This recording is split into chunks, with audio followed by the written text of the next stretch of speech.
almost every woman in the administrative building, and signed, vinyls and cassette tapes, and got my scholarship back. So then as I'm walking through the campus now, it's like, ain't that the boy that got dropped by the lady? He fell off.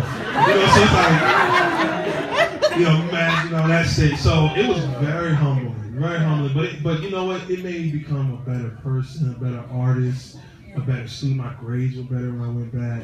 It was the hardest thing I ever had to do was go back to college and graduate. But a lot of songs that you hear, Just a Dream, Funny Feelings, those songs were written on the little stairwell of fine arts. I sat there with my little guitar and just used to write all day, Yeah. So I know you had gone to school, you got your education in music theater.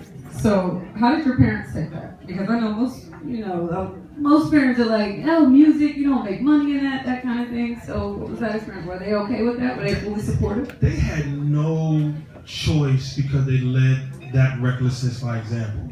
And my father was a 9-to-5er who had literally a guitar in every room of the house.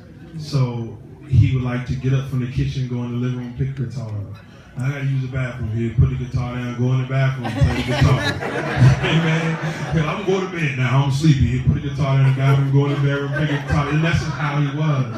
And I remember my mom having a corporate job and coming home one day, and I think I was about to go in high school, junior high, and she said, I can't do it anymore, I'm not doing it, I want to start a career in fashion. And my mom, started imaging consulting firm called Your Style Imaging. And I remember that, and my sister was the rebellious, I got all my stuff from my sister. My sister was the one who played in bands and designed clothes and did theater, and just being her little brother, I followed her. So it wasn't for me to go, hey, I'm a major in musical theater. It was like, okay. Yeah, like that's just kind of, they taught me to do that. Yeah. So was there a particular moment when it clicked and you figured out this is what I want to do for the rest of my life? Or did it gradually come? Was it just because you were already immersed in that through your family? How did you figure out that music was what you wanted to do? I remember sitting in front of church asking God to let me sound like I'll Be Sure. I remember that, like that song. I remember that. God, if I just sing like I'll Be Sure. I don't need to look like them. I just want to sound, years later.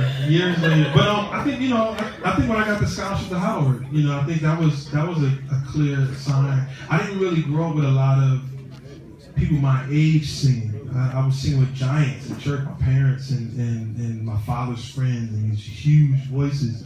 So I would enter these talent shows and these competitions. I won a national pageant. My mom put me as a teenager in a pageant called Mr. Black Teenage World. And all my friends clowned me. I mean, they were like, Mr. Black Teenage World?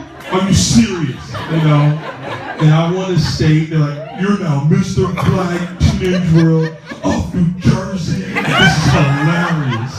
And I went on to win the national pageant. And you won. And they handed me an envelope, and inside the envelope was a full ride to Howard University. I was a junior in high school, so that changed the path. I thought I was going to play football in college and try to, hopefully get a scholarship that way. I already knew at that point I was like, let's do it, I'm gonna start calling you Mr. Black Mr. Teenage. Black Teenage. You address me as Mr. Black Teenage, Mr. Black Adult World now, amen? Yeah, we've upgraded. All right, so I can't keep you long, but I want to get two things in for sure.